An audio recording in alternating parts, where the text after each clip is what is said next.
الصبح المفروض اللي نعمله يا اما نستخدم بيبي كريم.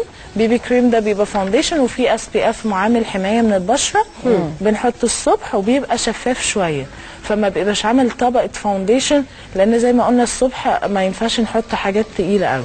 اوكي بنحطه يا حطينا فوقيه باودر يا ما حطيناش. وبعد كده كونسيلر لو عينينا فيها هالات. ده مش مطلوب مننا اكتر من كده الصبح كبيز. بيبي كريم في SPF اللي هو معامل حمايه من الشمس، نحطه وننزل.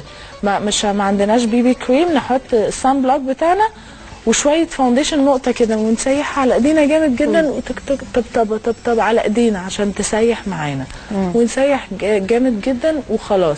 لكن يبقى لو واحده عندها نمش يبقى باين سن النمش، لو واحده عندها يعني هو الغرض منه توحيد، اكني بعمل فلتر على الفوتوشوب او على الانستجرام، هو توحدي شكل الوش او درجه البشره يعني. طيب احنا بس